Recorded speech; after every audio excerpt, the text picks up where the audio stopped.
My friends, you have seen this incident based on sworn testimony. Can you prove that it didn't happen? I don't know, it's a big nothing burger. It's fucking drivel. It is absolutely fucking pointless. It is up there with the Jerky Boys as one of my least favorite things I've ever put. I think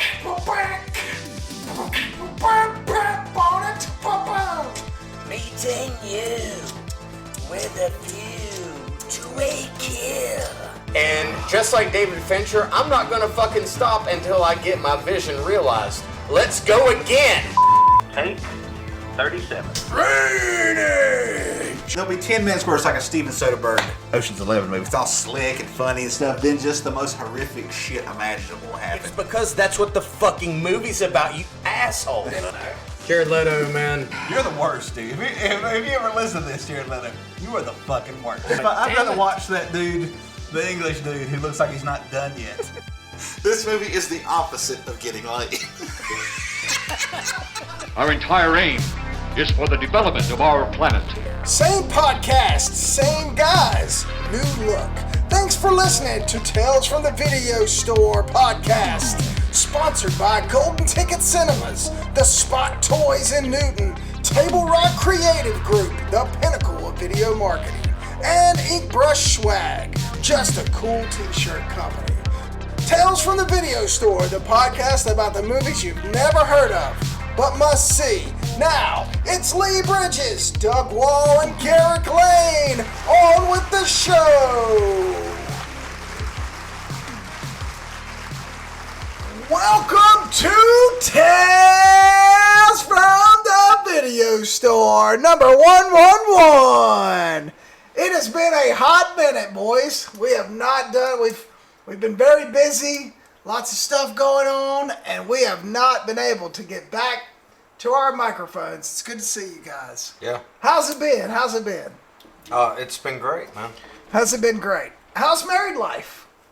Well,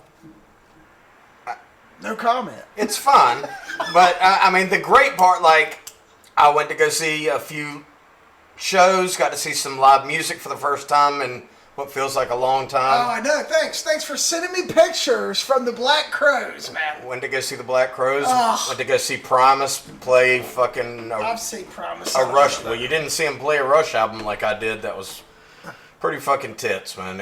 It was a pretty awesome couple of weeks of music. So these were all tickets that you had bought during. I bought pandemic the stuff, and it Black just- Crows tickets, I think sometime in 2019, and I bought the Primus tickets in like January or February of last year. So I've been waiting a long fucking time to see these guys. Never saw the Black Crows before, man, and it was very good. Great. Yeah, Oh, they were man, very it's good. Great. We love the Black Crows. I didn't know what to expect out of their old asses, but they were really, really good. Chris Robinson actually was very impressive vocally. Like, I didn't know if he was going to get up there and, you know, sound like he'd smoked 500 packs of cigarettes or what, and he sounded fucking awesome, dude. It's really good. It's crazy that two brothers can fight and lose out on all that money, and then a come shame. together later and go, "Oh That's a look, we can shame. do this." It's crazy. Yeah. Hey, Lee used to come to the studio to do the podcast, and after COVID and him moving, he has not come down here. We've been doing it kind of virtually, and so I had to send all his movies back. And I did. I gave him a little Easter egg. Sent him the Phantom Thread. On Blu-ray, no less. Yeah, it's nice. I'm telling you, it was a nice. I just thought that to be funny, but I got a picture from him. Oh, you did too. Yeah, Where I you're saw it. It's home like, and they're what? Was this an accident? It was an accident, which is funny. Ironic that even Lee would even think that was an accident. Well, I thought maybe, I've just been grabbing them, and just accidentally, throwing it in there. But I do appreciate it. It's... How's it working out as like a coaster in your den? Is it performing well? Oh, yeah, it's great. It's very absorbent. Yeah, I figured. Yeah, whatever. You know what? That's $16 well spent. Derek, no time for confrontation. Yeah. I simply have no time for I it. simply have no time for confrontation. So we should get on with the news. We'll get on with the news. Norm Macdonald has passed. Horrible, horrible news. And I know this is probably, a week ago? This happened a week ago? Yeah, yeah. Yeah, something like that. That's very I think sad. yeah. We've had a lot of passings, but Norm Macdonald was, Very shocking. Yeah. Like, you don't hear anything about a guy and then suddenly, boom, they're dead. Guess what? He had cancer for a decade. Some people of the closest people to him had no idea. And that's so Norm. Which is, like I said, that's the most Norm Macdonald thing ever. Yeah. It's just not, So he was fighting this battle, you think, with cancer, and what, his agent, maybe his agent and his manager were the only ones that knew about it? And they're sworn to secrecy, so they can't tell anybody else? I guess maybe. I think he was just kind of like, hey, look, let's not make a big deal out of this. I've got some stuff going on, but, let's keep working and doing whatever, and yeah. Then eventually, I guess it got him. Right. But, he's one of the funniest guys ever. Still, when he hosted the ESPY Awards in the late 90s, and I can't remember who the football player was. This was right after the O.J. verdict. And he was addressing to the crowd, and the player who won the Heisman Trophy that year was there. And he said, you won the Heisman Trophy, they can never take that away from you. Unless you murder your wife and a waiter, then they can definitely take that away from you. Yeah. And but just hilarious guy. And only made a handful of movies, but very funny guy. He really was. Yeah. Put good fun at Frank Stallone on SNL. Oh yeah. Good stuff. Yeah. Very good and stuff. I saw a quote from him that said, I don't know, this was a joke he had on one of his specials. I don't know if it was before or after his diagnosis, but it said, people say you lost the battle with cancer when someone dies. He said, no, when you die, the cancer dies. That's a draw. That's not a loss. And so that's just how, That's very Norm. That's very Norm, and it's true, so Norm Macdonald didn't die of cancer. It was a draw. That makes sense. We had some other deaths, too. Michael K. Williams from The Wire. Yeah. Obviously, a completely different kind of death than Norm Macdonald. Who would have known? Of course, this stuff's been going around forever. I'm not real sure. It's amazing to me, man, how... I understand people being sick, and I get drug addiction and stuff, but, man, these days, I would think that people would figure out that, hey, man, I really can't do this. Because... It really only takes once to kill me. It's kind of like, it's funny because I bet Michael K. Williams would never jump out of a plane with a parachute on. You know what I mean?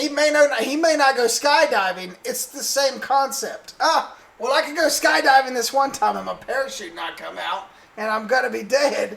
But you could you could do heroin. I don't know, man. I'm not going to get political here. It's sad. It's sad. And especially with drugs being tainted with fentanyl now. Yes. You can take something you think is one drug, and if it has fentanyl in it, you are fucking just dead instantly. My Carrie's sister-in-law, Jenny, that we lost in December, she had been taking X amount of pills, depression pills, pain pills, normal shit for years and years and years, right? And then so her doctor stopped prescribing her the pills. And so she started getting them out of the Ziploc bag, out of the trailer park. And they were laced with fentanyl, and it killed her. Oh, just like that. And she went, it sucks because she OD'd, but she OD'd on fentanyl. And she had no idea because she had been taking these things for so long. I guess it's the same concept. Maybe Michael K. Williams is doing the same heroin that he's been doing forever, and then this one time something happened. I don't know. I don't know how it works because I don't do it. Like 2 weeks ago, there was 3 comedians that died all in one apartment. Yes, on fentanyl. Yeah, yes. And they just It's dangerous, man. Drugs are bad. Drugs are bad. Okay, drugs are bad. Okay. And then speaking of, we got one more. he's got I'm sure there's a lot of people out there that won't know this name, but Ben Best, graduate from the North Carolina School of the Arts. He graduated with Danny McBride and Jody Hill. He was in Eastbound and Down. He helped create it.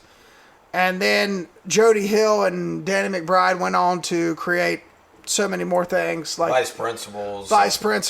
The Righteous Gemstones. I don't know if Hill's involved in that or not. Yeah, he is. Okay. Oh, yeah, he's 100%.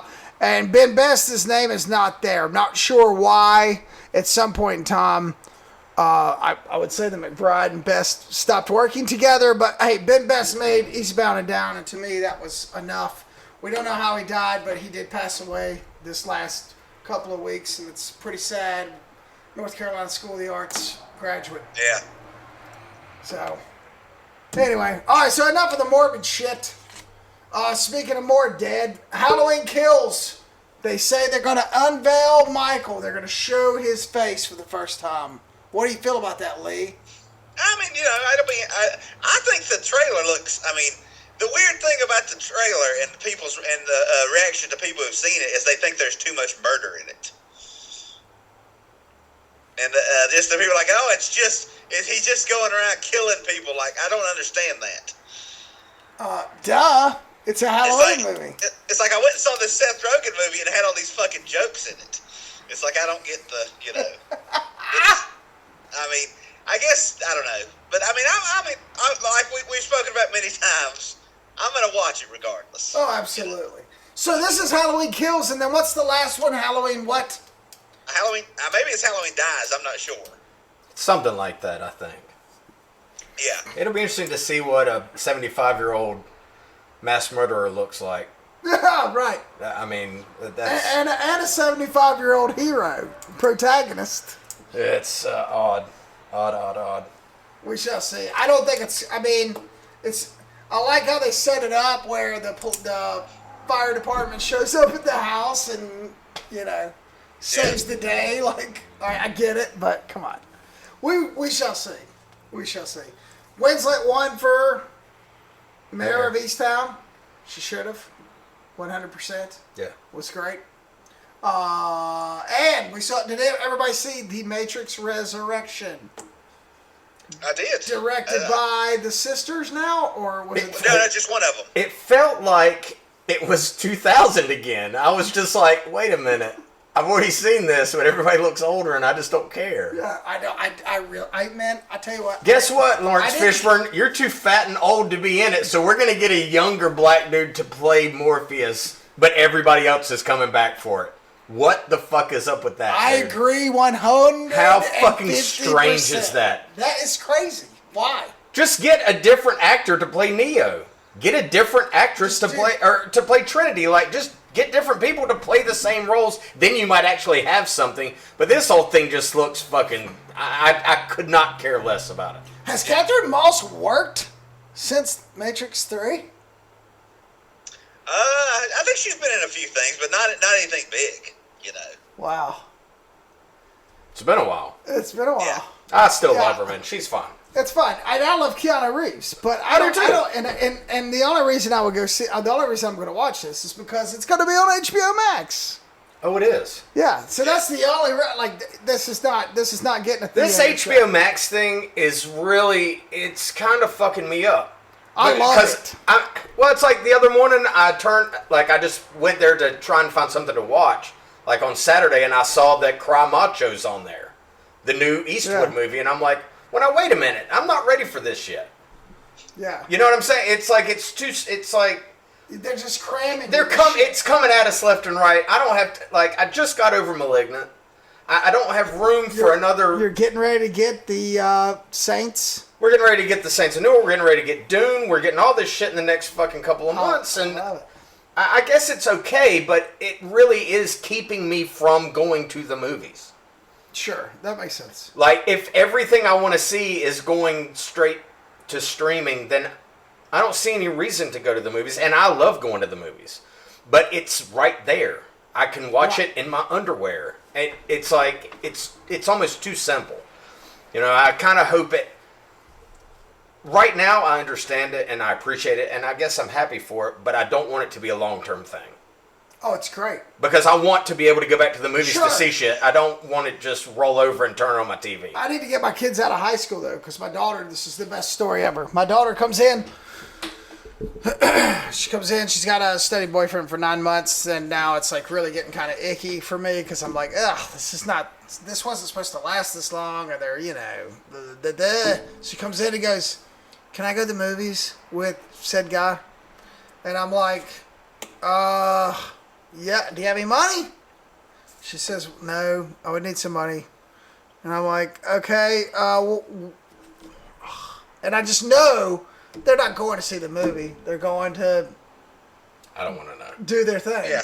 Right, I'm not getting graphic here. I just know what they do. They just Right. need to get out of the house so they can be alone. They're 16-year-olds. So, anyway, I said, well, I mean, honey, yeah, I guess. What are you going to go see? She says, Malignant. I said, what? Huh? You can't. Malignant? Malignant's on HBO Max. She said, we've been really wanting to see that. I said, guess what? It's your lucky day. Today's your lucky day. I got that on the sofa. And then she starts backtracking, wanting to watch something else. I'm like, no, Malignant's right there. We got it on HBO Max. So thank you, HBO Max. Sure, you're saturating us and keeping us from going to the theater, but you're also keeping my 16-year-old daughter from going with her boyfriend to the theater. Woohoo! Or to wherever else they were. Or wherever. Yeah, they might not even ever gone to the theater, but it kept her inside because I'm like, Malignant? We just watched that last night. It's on HBO Max. Go ahead. You guys can sit here right here. We're in front of my Arlo cameras. Go ahead. Do it. Oh, man. But you're right. Like, it really is. Like, but there's a sense of security, though, with that. And I hate this. I love going to the theater. And I just went to the theater. I went to see Shang-Chi over the weekend. But it is so, like, nice and convenient to see the trailer and at the end coming to HBO Max. Because I'm like, oh, sweet. I don't have to go anywhere. I just can squash this. It's true, but I can just sit here and watch this. I still like going to the movies. Oh, absolutely. They're making it too easy for me not to. Absolutely. Okay, well, I guess it's time to get it on. We've got a bunch of movies to talk about. Yep. We do. We do. Who wants to start us off? We've got Kill List, No Sudden Moves. And I believe we're getting a little Easter egg today because we all watched said movie, Malignant, and I have a feeling we all are going to have completely different opinions about this crazy movie. Maybe. Yeah. Lee, you want to introduce Kill List and why it's so important to us right now? Yeah, sure. And this is it's our. I guess we should say this is our third anniversary show. You know, we've been on the show for 3 years now, which seems crazy, but back in 2018, in the pre-pandemic times, you called me about doing this podcast, and we talked about are we just going to do horror movies? Are we going to go to that? Or what are we going to do? And the first movie we picked was a movie called Kill List. And it was back when it was you, I, and Mark doing it, when we watched the movie before the podcast and then immediately talked about it. Yes, let me disclaim to anybody that doesn't know. We actually, when we started this, the format was everybody got together at the office, we watched the movie, and then we immediately went and talked about it. We did that for like the first And that 20, right? It's very fun and organic and spontaneous. However, it takes a lot of time. So we've changed kind of since then, but yes, that's how we did the first few for sure. Yeah, right. Anyway, and we also had a different name. The podcast had a different title, which I sometimes forget about. Yeah, that's right. We had the title to apparently some other shitty podcast, movie podcast. We had to swap that out real fast. We didn't want to be associated with those assholes. I like our second title better, actually. Yeah, I do too. But Kill List, it's a movie I think from 2008 or 2007, and it's kind of a hard movie to describe. It's a British folk horror film like the Wicker Man or other films like that. But it also, the two main characters are hitmen, so it has, it's like partly a crime film and partly an occult horror film. And I really enjoy it. When I rewatched it a month ago, I enjoyed the hell out of it. It's still weird as shit, but the parts of it, like when he's breaking the guy's fingers with the hammer and the guy looks up and says thank you, the parts that weirded me out the first time I watch it are still just off-putting in a very entertaining way. Absolutely. Oh yeah. And then in a few episodes, after 2 or 3 episodes, we brought Doug on. Then he watched the movie. I think on our 4th or 5th episode. And what did you think, Doug? On your second watch. Okay, so we had a little snippet where Lee and I discussed Kill List. And I went back and I watched that because I wasn't on the original cast. And did I even watch the same fucking movie that we talked about? I sounded like a fucking cunt. I was like comparing it to Hereditary, and like I kind of feel like I was on Quaaludes or something. It was really weird. I just felt like going back and rewatching, I was like, I think at that time I was kind of not really sure how to proceed as being a part in this show. So I was trying to kind of find a niche, and by doing that and trying to be something that I'm not, I just came across like I didn't know what I was talking about. But upon further review, oh my God, how much do I love this? It is everything that I said originally was completely wrong about this movie. It's amazing. It's told and shot, and the way that the story is given by Ben Wheatley. It's like he gives you like these small breadcrumbs throughout, from the very beginning almost to the very end, that tell you exactly where the movie's going if you're paying attention. But there's no way to see it. You know, like at the end, you think back to all these little nuggets that he threw in there. And that's like that level of restraint in storytelling, like giving you a little nugget, you know, with like the cat and like Homeboy's girlfriend that like draws that thing on the back of the mirror and puts it up. You don't have any fucking idea what's going on when that happens. But in retrospect, it all adds to that shocking end. I mean, dude, it's... So you are reneging what you had said about this. This is brilliant storytelling on film for me. So I wonder what the difference is sometimes with these movies. Like that's a good conversation. Like where I think it may be the mood. Maybe it was the mood you were in when you watched it the first time. I think that because I didn't know what the fuck this was going to be and who I was going to be in this, and trying to be like some fucking film critic when I'm just me. And it's like I was trying to break it down into something that it's not. Just watch the fucking movie and tell me how you feel about it. And once I kind of understood how to watch things to talk about it on the show, going back and rewatching this movie that really I thought was not that great the first time I watched it. Right. And I fucking loved everything about it watching it this second time, man. Everything about it. It's great, but it is wonderful. But the end is, you know, the thing at the end is you always know after you watch it one time that what happens at the end. Even though it's really good, it'll never not be good. The surprise ending will always be ruined after the first. Well, see, not necessarily for me, because I guess in the first viewing, I missed his wife like smiling, and I thought that, yeah, you know, he's killing them, you know, at the end, and it's like they made him do this, but in reality she's just as complicit in what happens at the end as all the gentlemen and people that are standing around them. And I missed that the first time I watched it, and that made it even fucking colder and scarier. And just, I mean, dude, getting that kind of reaction out of somebody like me, you know, pretty seasoned and a lot of the shit I've watched, like the emotional response, like this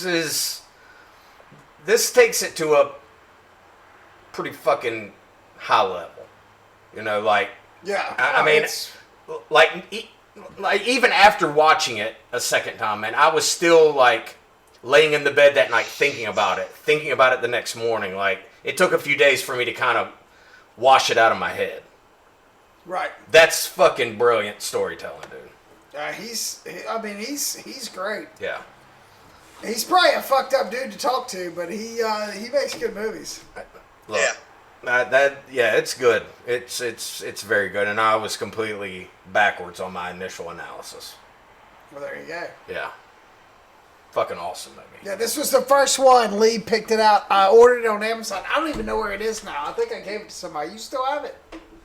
I don't think so. It's not ever my thing. Okay, well, yes. So revisiting on our third year anniversary, the Kill List, we all feel the same way about it. If you have never seen this, if somehow this is one that you've not seen, and you like the fucked up shit that we do on here sometimes, this should be at the top of your watch list. 100%. Yeah. And then we went in the very opposite direction and watched a nice Steven Soderbergh safe 1950s heist movie. Yeah. No Sudden Move. About a robbery of some blueprints that went wrong, and then went right, and then went wrong again, and then went right. If you say so. It's star-studded. It is. That's what it is. It's the cast. Yeah. And it's Soderbergh's direction and look. And that's it. But there's the story, it's Nobody, like it doesn't even matter. Nobody gives a shit about blueprints to a catalytic converter. And I'm going to be honest. I like That's them. a cool idea. Oh, it's great. And it's a timepiece. It was like everything but, I liked everything but the point. Yeah. You know what I mean? And go ahead. Like Doug was talking about Kill List, he was thinking about it. I haven't thought about this movie once since I got done watching it. No. We had to look up the title before we started the podcast. Yeah, you're right. I did. I had to look it up because that's because of No False Move, Billy Bob Thornton's. There's so many no moves, no move, no sudden move, no, So, I mean, it's Soderbergh. It was great, but it was completely forgettable. Yeah, and Don Cheadle and Benicio were great in it.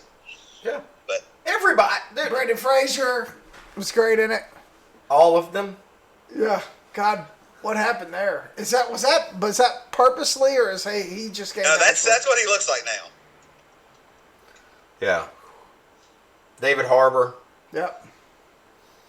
I mean, Ray Liotta is fucking great. Everybody in this is great. It's like, but it almost comes across like a play. It's like, it's about the actors. It's like Glenn Ross.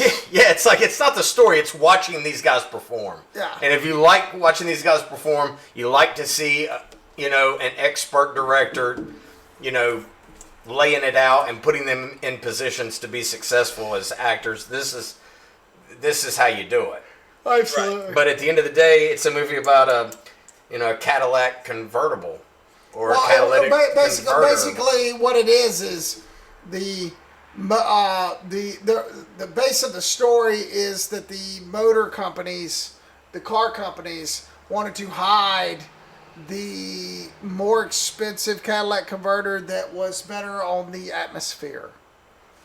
It's basically what I gathered. And they were trying to keep this, or trying to figure out. You might be right. There's so many plot twists in it. I kind of just stopped trying to follow the movie so much as just trying to get to the end. And I just didn't care. I was like watching the guys act. I'm like, hey man, that's great. But as far as what was actually happening, I don't fucking know. I really don't care. Yeah. So there you go. Right. So one sudden move is, hey, if you have 1 sudden minute, you can watch it. Yeah, I mean it's a one-time watch. I mean it's if you're into that kind of stuff. If you don't like slow burn performance, all our actor friends out there, anybody that likes performances, this is a good movie to watch. Yeah, 100%. If you're looking for Transformers and stabs and kills and shit like that, this is not the one. This ain't it. Yeah. Nope, it's not the one. Yeah. All right, so now we get to this we get to the crazy one that could go either way. Malignant. James Wan's new film. The first hour was, what the fuck is this? What the hell is going on? And then the second hour, I'm laughing and freaking cheering in my seat. That's how I feel about it. Derek, you coined a phrase on this show many moons ago. Modern masterpiece. Right? Yeah. You know, to describe a lot of your favorites. A minor masterpiece. Oh, because a major masterpiece is like Citizen Right. Kane. Okay. Malignant is a major minor masterpiece. Get out of here. You liked it? It is so fucking original, yet Yes. a throwback. Yes. Because it's Argento fucking all over the place. Oh, I think so. I mean, it is James Wan saying, Dario Argento, thank you so much for what you gave me in the 70s, you know, and early 80s. Like, your giallo shit influenced the way I write and the way I make movies, and this is a fucking... It's brilliant, dude. I thought it was great too, man. I fucking loved... Look, does it have some slow the parts? whole first Of hour, course. you're like, what the fuck is going on? But that's It's not stupid. uncommon. No, you're you right. know, when we did some giallos back in the olden times, we saw some pretty fucking weird shit. We did. The storytelling on these, you know, it can really kind of be off-putting. The main characters can be very weird, and it's fine. It all works, and it works in this. Like, it's just that it hides such in plain sight. Like, I remember when we saw the trailer, and Lee's like, I don't know, like, is this a giallo or what? With the glove and the weapon, like, we knew what it was going to be, but watching it, you're like, is it? I don't know. Like, I'm not sure. But I'm here to tell you that it is. I watched it with my daughter, and the first hour was, I kind of was like, okay, I'm trying to figure out what this is. And then when she was in the jail, when they were doing the thing in the jail, when she was in the jail and they were cutting back and forth, I'm like, oh shit! And then they follow it with the John Woo tribute shootout in the police station. Where did you see that? Did anybody notice that? The papers flying everywhere? Oh, yeah. And I'm like, wait a minute, I suddenly really love this movie. And it never ended. And when I got done, my daughter was kind of like, what just happened? I'm like, don't worry about it. But it really was. It was brilliant. And what he did, even though it's one of those, it's like we were talking about before the podcast with Danny McBride. It's completely ridiculous. But I had such a good time that it doesn't matter. Look, this movie is easy for Joe Gus. It makes absolutely no sense, but it works. To watch it and be like, what a bunch of crap, blah, blah, blah. But if you have a certain knowledge of what he was attempting to do and the way that he went about doing it, I mean, the lighting, the stuff with the gloves, the weapon, like this warped killer that, you know, is doing this stuff but isn't doing this stuff. Like, that shit it is complete fucking, like, Italian madness. Oh, yeah. The only thing that this movie was missing was, like, crazy rape and nudity. Right. That was the only thing that it was missing, and it didn't need it. It didn't need it. But, and I've got nothing but good things to say about it. I love When that fucking thing is up on the freaking desk and it's shooting. No, it's the best. And the whole body's backwards and shit. I'm like, Yeah. I love it. I was cheering, like, this is the laughing best thing and I've ever cheering, seen. the whole time. Oh my gosh, it's what do they call it? A parasitic twin. I think we just ruined the movie for everybody. We kind of have ruined it a little bit, but You know. Well, okay. Lee has been very silent. yeah, I'm curious. Yeah. Well, I mean, I don't think I liked it as much as you guys, but I did really like it. And and more so than the movie itself, I loved that after James Wan made a movie that worldwide made $1 billion, he just made the weirdest shit imaginable. Because a lot of people, like, he could have done another DC movie. He could have done whatever he wanted. Yeah. You know, Aquaman made $1 billion. I mean, it's, you know, pretty much he had a blank check at this point. And he was just like, I'm going to make this movie. I'm going to make, it's like the first half is like a Jello movie, and then it becomes fucking Basket Case in the last 30 minutes, and just, yeah, like during the last 30 minutes, I was also just laughing hysterically. And I have read a lot of bad reviews. People said it isn't scary, and that's true. Like, it's not really a scary movie, but it's a very fun movie, And God bless it, and God bless Warner Brothers for letting him make it, because I'm sure they could have been like, and also him not making another haunted house movie, Right. Which aside from Aquaman, he could have made just another Conjuring type movie, and it would have made a fair amount of money.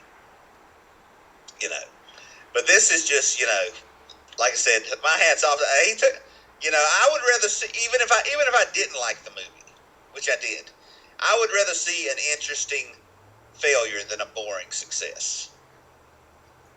Yeah. And this movie is definitely not boring. Are you have a snorri cam on? What is going on over there? What now? Do you have a snorri cam on from like Requiem?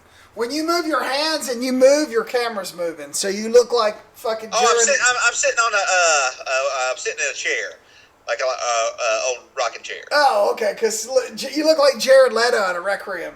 Oh well, what a terrible thing to say. Yeah, I think that's a great point. An interesting failure.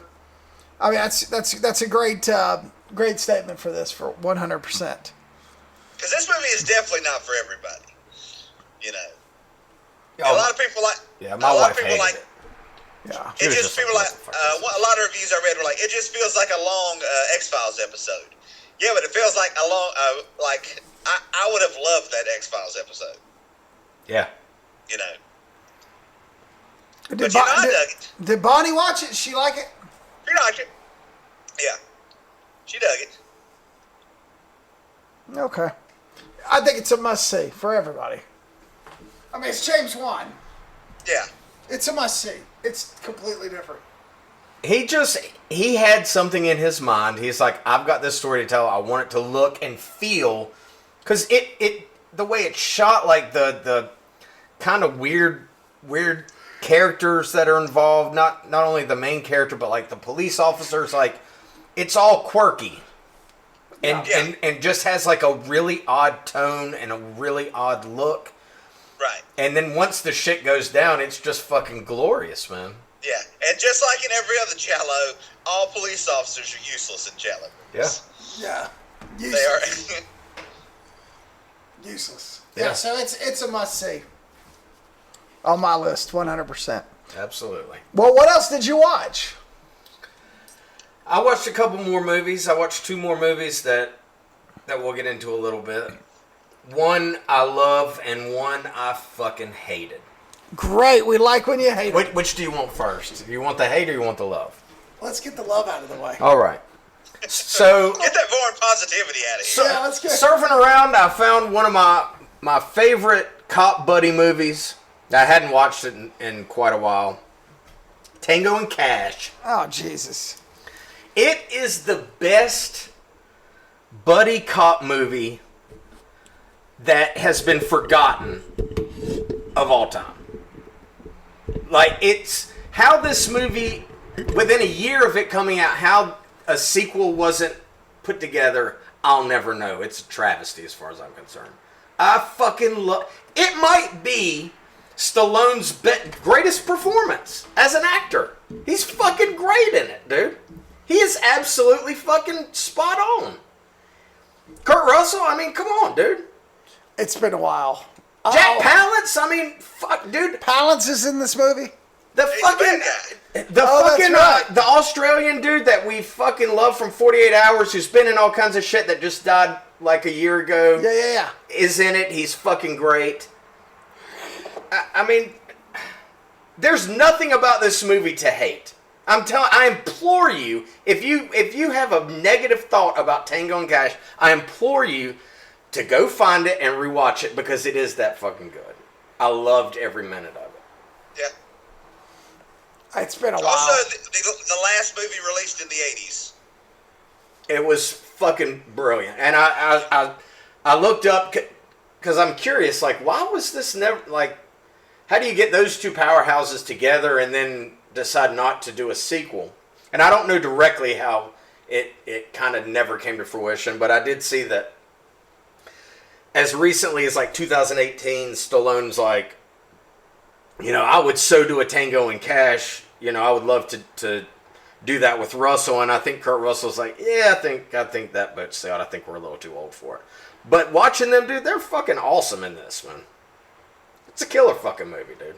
It's been a while. I did see it. I think I did enjoy it, but it's definitely been a while. Everything about it was fucking glorious. It's not as good. Look, it's not as good as, say, The Last Boy Scout, but it's pretty fucking close. I just didn't. I didn't remember loving it like this, you know, because it's probably been 20 years since I've seen it. But you know, in the early 90s, this was my shit, dude. You know, and then you go a lot of years without seeing it, and I guess it's been some time since I'd seen it, so I didn't remember a lot of the dialogue and stuff. And it's all great, man. Awesome fucking movie. And then I thought I had found something special, but it ended up being special for all the wrong reasons. Oh no. And I don't know if you guys have gotten suckered into watching this complete fucking farce. It's on Netflix. It is an Italian movie called A Classic Horror Story from 2021. Yeah, what the fuck? Have either of you guys seen this? Yes. You It's did see got it. Matilda in it. Of course I've seen it. Okay, so Lee, have you familiar with this? No, I've never even heard of it. Okay, it's streaming on Netflix. Anyway, it's about these 5 strangers. They're like sharing a ride on This is one of my movies. We can look discuss at my it. notes? No, in a Winnebago, and they're riding through southern Italy, and Matilda, though. It's Matilda. some shit happens, and they end up wrecking the van, and then everybody comes to, and they're in this field, and there's a creepy ass cabin, you know, and some other like creepy shit's going on. They find like all these like pig heads and stuff in the woods at this altar that looks fucking crazy as hell. There's like kind of like I guess a old folklore about these 3 brothers that came to this village in Italy and kind of got them to kind of follow their religion. And it sets up like it's gonna be fucking cool as shit. 45 minutes into this, I was like, dude, this is awesome. I 100% agree. I'm like, ooh, it's kind of creepy. It's kind of cool. I've seen this before, but I like it. Yeah. Okay. And then they chose to just fucking ruin it by turning it into, I don't want to ruin it. But what they did with this, to me, felt like, hey everybody, look how easy it is to make a horror movie, and then we're just going to shit all over it as a big fuck you to horror fans. That's how I felt. And to people that make horror films. That's the way it came across to me. But I think that's what they were trying to. Was like offensive. And fuck these motherfuckers is what I'll say. Oh, I agree. I 100%. Like, if you think you're so fucking great, come up with an ending, which you didn't do, and you couldn't do, and that's why you chose this fucking fork in the road that led to this fucking steaming pile of shit, dude. Like, I don't even know how the fuck I made it to the end of this. I powered through the last fucking 20 minutes because I just wanted to see how it ended. I think that you're exactly right. I think just because of the name, they were trying. I think it's one of those movies that wasn't supposed to take itself seriously, and it did. And like, you're right. Like, it turns into like this offensive like piece of shit. It felt like they didn't deliver the goods the way it felt like a fuck you to horror movie makers and fans when I was watching it. And to these guys, go fuck yourself. And that's all I got to say about that. If you have something else to add to it, you know what? Yeah, I actually that's funny, man, because that's the exact same thing. And once it changes into what it does, I think they tried, but. Once it changes, they tried to like, oh, but, you know, we'll give you like a little snippet of something like what happens with the little girl. But it's at that point, I was so fucking pissed off. It's like, it didn't matter what they did. It couldn't be saved. You know what I'm saying? Roberto De Feo And Can Roberto go fuck himself? And then Pollo Stripoli. Yeah. Yeah, you both can go fuck yourself. Yeah. The only thing that you did good and that was consistent was Matilda, and Ingrid Lutz was in the movie. See. From Revenge. Yeah. See, I mean, really, and I think you're absolutely right. I think that they were trying to do that. They were trying to do that. Look, you've been warned out there. You want to give this piece of shit a fucking day in court, knock yourself out. But it just felt like a big fuck you to horror lovers and to, people that make horror. I just felt like, I just did not like that. The last thing I watched, I forgot about, I'd flipped it's on the back page.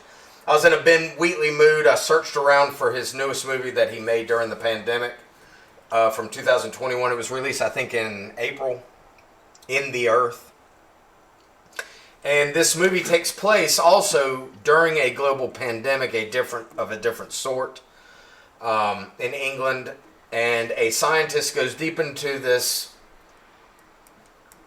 I guess it's like a state park. It's huge, and the ground there is uncommonly fertile, and he's supposed to meet up with another scientist that he had worked with before to help her do these experiments about crops.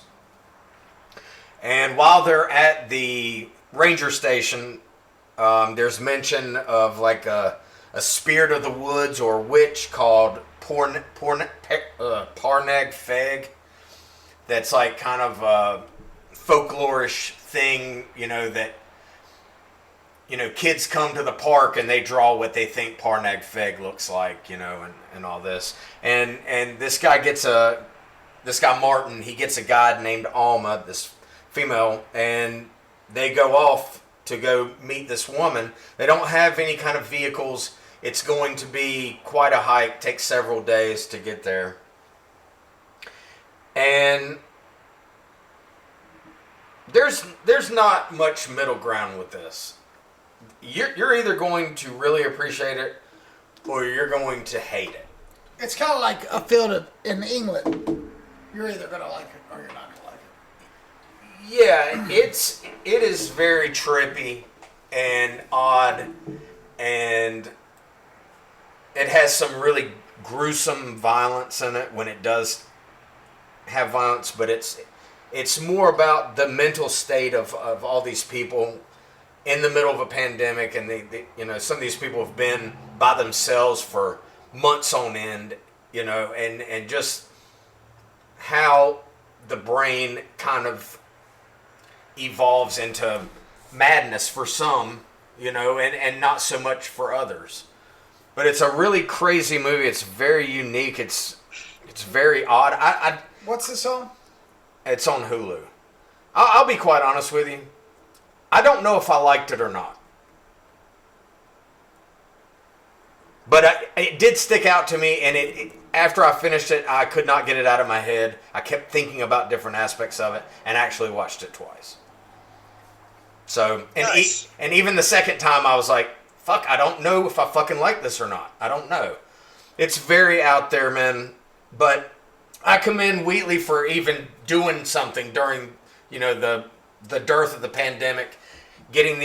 There's like 5 actors in the whole thing, and it doesn't look cheaply made, but it was. That I think is what's the most impressive part about it, is it doesn't look like it's cheaply made, but it had to have been. And it is something. It's something. All right, well, I'll have to check this out. If you're a Wheatley fan, I highly recommend it. Lee, I hope you watch this and let me know. Yeah, what you I think gotta about check it out. it. Yeah, for sure. All right, so Lee, what did you watch? I've watched quite a few things. Because Cry Macho came out, HBO and other streaming services have put out a lot of Eastwood movies. And I rewatched The Enforcer, the third Dirty Harry movie, which I've not seen in quite some time. Not nearly as good as the first two, but still a very entertaining movie. I rewatched Any Which Way But Loose, which I've not seen in forever.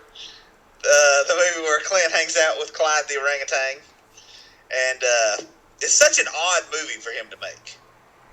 It's like the least Eastwood movie ever. But I mean, It's Clint Eastwood is a bare knuckle boxer named Philo Beto who hangs out with an orangutan. You know, I mean, I can't say I didn't enjoy it because I did. And I also watched, I think, from '74, the Eiger Sanction, which the most interesting part of that is Clint Eastwood doing his own mountain climbing. Because all the mountain climbing in that movie is legit, you know. And he's really doing it. And it's a very weird, because it's like a spy movie, but it's has to do with mountain climbing. And it's not, you know, I don't think it's anybody's favorite Clint Eastwood movie. But it's very interesting. And other than that, I watched a movie I've not seen since I was a kid from 1980. Let me see here. I think 81, DC Cab, which I never knew that movie was directed by Joel Schumacher. Yes. It written by him, and that movie is so offensive. Like every character in it just yells slurs throughout the entire movie, Which is great because Joel was a flaming homosexual. Well, that was my question to you guys. If Joel Schumacher was the age he is now, right? Say he was 30 then. I don't know how old he was. But let's say he was 30 now in 2021. Would he be allowed to direct a movie like DC Cab? Because he's a flaming homosexual. But just because I mean, they don't make movies like that anymore. Maybe. Oh, they don't. And also, they don't make it. But if a guy like Joel Schumacher, because he wrote the movie, you know, would he he's like, this is the movie I want to make, and people are like, you want to make this really offensive comedy? I think it's more likely a guy like Joel Schumacher makes the movie then. You know, there's no way he'd get a chance. His career would be completely different. He would be making like socially conscious dramas, I think. Right, absolutely. And like he wouldn't make The Lost Boys. He would probably Falling Down's a definite no-go. Yeah. You know, and I thought that very interesting because like I never knew he wrote and directed it. It's like like the word honky, you know, just is constantly thrown out. Other words that I'm not going to say. But still a very funny movie. Hey, that was studio made, right? Studio paid for that, correct? Yeah, it's like a big budget movie. Yeah. You know, yeah. But I mean, that's all I watched. Well, okay, so I went to the Golden Ticket. My kids suckered me into this very obscure movie, part of the Marvel universe, Shang-Chi, the Legend of the Ten Rings. It's a small comic book that didn't really get much traction, but obviously in these days they've decided, hey, we need to do this kind of movie. And you know, the kids they just wanted to go see it because it was a Marvel movie, but every one of them was like, well, he's not really part of the Marvel universe, so I don't know how it's going to be. Well, anyway, either way, my son was dead set on going, so I made the promise, and we went to see the Golden Ticket. We watched Shang-Chi. It was my favorite Marvel movie ever. There's a scene, the way they do it, it's got, I don't know, I had it all set up here. Let me get these up. I had it, and then Get your fucking notes, Lane. I had it. It's fine. Fucking walking twat you are. Breathing, mumbling, twat. So it had Ben Kingsley. It had Michelle Yeoh. And it had Tony Leung, which is, you know, these are huge names that we've grown up with watching kung fu movies. This movie, the first fight is in a bus, and it looked just like old Jackie Chan movie. The stunts were fantastic. The fighting choreography through this movie was great. The story was great. Everything was great about this movie. The CGI was great, but really, it's funny because when we got out of the movie, because we're like, yeah, it's great, but it's not Thor. But for me, I think what really touched me, like what really made it my favorite is it really did remind me of the old Samuel Hung, Bruce Lee, Jackie Chan movies. It was real stunts. They were, the bus, I watched them behind the scenes. They're actually moving the bus and they're fighting in the bus, whereas most Marvel movies are done on green screen. And this movie, it was fantastic. You must go see this movie. Or whenever it comes out, you must see it. It's really good. Right. It's really good, and it really takes you back with Michelle Yeoh teaching the lead, how to be the kung fu master. I mean, there's nothing bad about this movie at all. It was I will great. try to keep an open mind. It is a Marvel movie. Listen, it is a Marvel movie. Right. You have to have some sort of tolerance. Right. But what they do with it and how they do it feels like the old days. And that's why I liked it. It feels like the old days. And it's got Tony Leung in it and Michelle Yeoh. Like, come on. Right. But it was great. And then I watched The Field in England. Oh, okay. You had not seen that before. I had not seen it. I would just say this: Ben Wheatley edited it. He did the editing, and he must have eaten mushrooms. He must have been eating mushrooms to edit the movie, because it was really the only thing that saved the movie, I think. Whatever it is. The flashes and the things that he was doing in editing was the only thing that saved that movie. That movie was atrocious otherwise. It's his my least favorite of his movies. I mean, it's atrocious. Like, it's not atrocious to my standards. It's great, sure, but for him, like, it could have been much better. But I think he probably realized that, and I think he got in the edit room and ate a bunch of mushrooms with his assistant editors and said, "How the fuck are we gonna make this feel like they ate mushrooms?" I don't know. It's very odd. It's very odd. I bet it was very cheaply made. I didn't look up the budget. I should have looked up the budget. Black and white. Yeah. I remember this is a shot movie. on 16 millimeter, maybe. This is a movie I watched. I don't know. It's one of mine. You reviewed it, yeah. Yeah, some time ago, and it's like I say, it's something. Yeah, it is definitely something. Yeah. It was very hard. I mean, I was having a very hard time, like, sticking in there. Trying to get to wherever it gets. And then when they do finally, whenever that stuff finally happens, I'm like, oh, he's doing all this through the editing, the flashing and the cross dissolves and all this stuff. And yeah, I don't know. I'm not a real fan. I was gonna look up the budget, but they don't have it. But not a big fan of it. Yeah.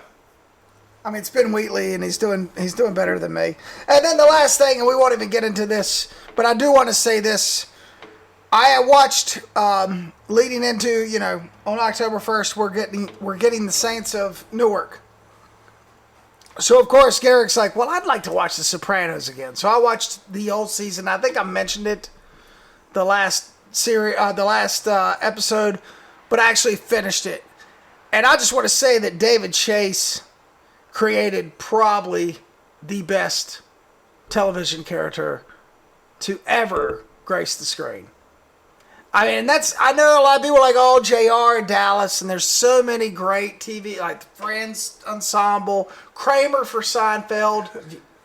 These people you just mentioned are not in my top 1,000. Outside, What the fuck are you saying? We're talking about outside of HBO, who creates great characters. I mean, Game of Thrones. I'm talking about singular characters. I'm talking about singular characters that people will remember for the rest of their lives. Yeah. And there's, my like parents. Al Swearingen. Yeah, yes. Like that's my, like, yeah. The guy from, God, and this is going to sound terrible for a guy that does a movie podcast, Breaking Bad. Walter White. Mm-hmm. Walter White. I've never seen one season. I mean, I know it's great, but everybody remember Walter White. Mm-hmm. But Tony Soprano is the most real they'll ever be. That's just me. I think that what David Chase did with those seasons it's incredible. Yeah. And there were so many people that hated that ending. It couldn't have been any other way. It could not have been any other way. The guy goes into the bathroom, he comes out, he pops him. The whole series was Tony Soprano's point of view. So of course, when he dies, it has to be silence. And I love how they. I've been reading the Sopranos sessions where he's talking about the shows. Sorry, my wife is blowing me up. But they actually flash back to Bobby in the boat when he's like, "Hey, you were not even going to hear anything." I don't know if you guys remember that flashback when he's like, "What do you think happens? I don't think you even hear anything." And then for that to end the way it ended, it was just, you know what? It's perfect. There's not. I know that you had a problem with some of it. It's just, look, dude. It's like what happens to a lot of these big, epic, multi-season shows that happen with Game of Thrones. It's like you build this fucking massive machine, and then you've got to find ways to keep feeding the monkey. And sometimes it works, and sometimes it doesn't. You know, you try things that you probably shouldn't try. And I felt like with The Sopranos, like the first 3 or 4 seasons were about as perfect as you could get. And then, like what happens with a lot of shows, when it just kind of got to a point where I was like, oh, goddamn, really? Like, if I have to see this priest and, like, all this bullshit with his wife, it's like, kind of got off from where it started. But the final season, you know, it was like every episode somebody was getting killed. I was perfectly fine with it. You know, I didn't care a thing, you know, one way or the other. Towards the, you know, about the end, I wasn't like, oh man, that's bullshit, or oh my god, it's great. I was like, cool, all right, we're done here. That's it. Of course he's dead. Never a question. I sort of agree with Doug. I think up until I think it's maybe the 5th season where he gets shot by Junior and goes into the coma. Yeah. I think up until the coma, it's perfect. Like the dream sequences and all this, and you're like, what in the fuck is real and what's not? Like, yeah, and but I mean, and like I also like the ending doesn't bother me. Like a lot of people say it ruined the show. I think there've been way worse series finales than that. Oh yeah.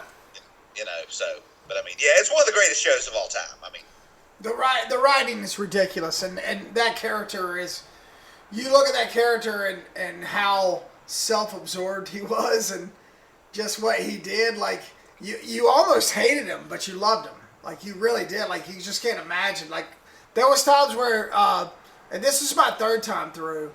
There was times where I like was still feeling sorry for his wife and his kids, because he really was the biggest bastard ever. Like that's what allowed him to be who he was. Yeah, right. And that's the thing. The ironic thing. Yeah. Anyway, that's what I watched. Well, let me ask you a question, Garrick. Yes. What character do you dislike the least? The mom or the sister? Who is the more annoying character? The mom or Janice?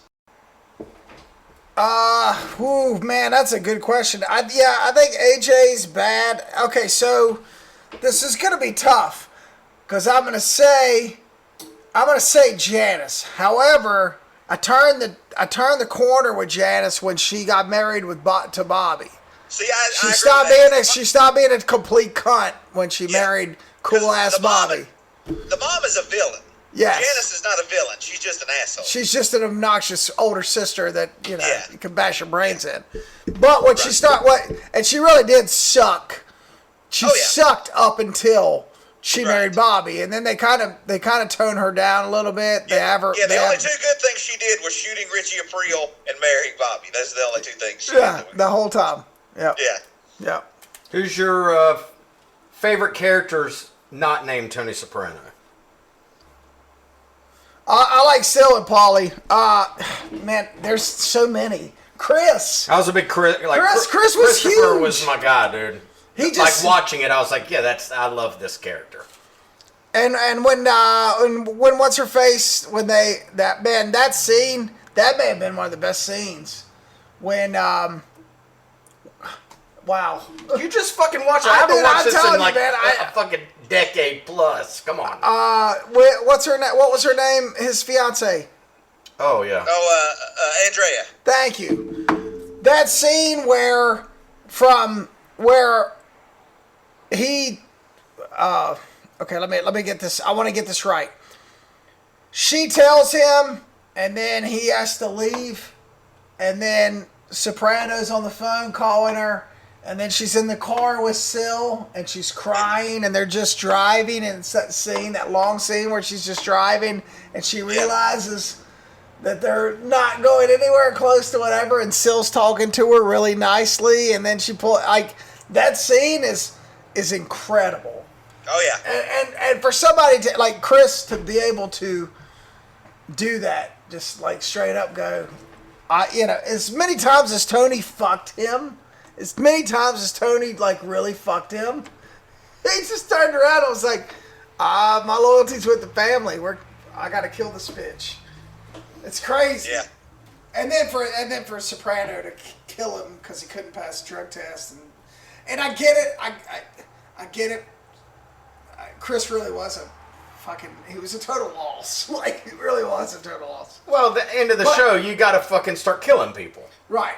Like, he could have been killed at multiple points during multiple seasons. But Tony would never kill him because he really was the most loyal. He was loyal as fuck. Of all, Syl and him were the only really guys that Tony knew he could 100% count on.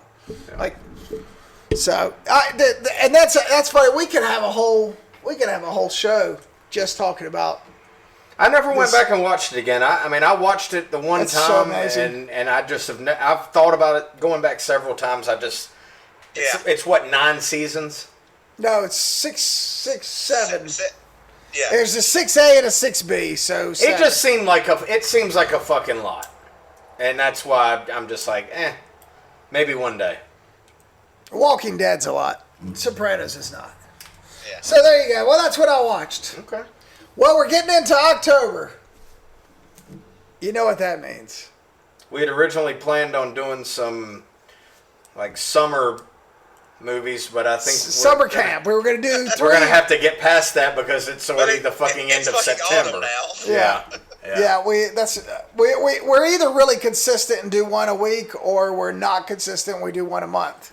Yeah, it's like it feels like we haven't done one since like fucking July. But then we get momentum and we'll do like 6 in a row in 6 weeks, and then we'll go like a month without doing one. So anyway, so as it falls, it's time for Halloween. So yeah.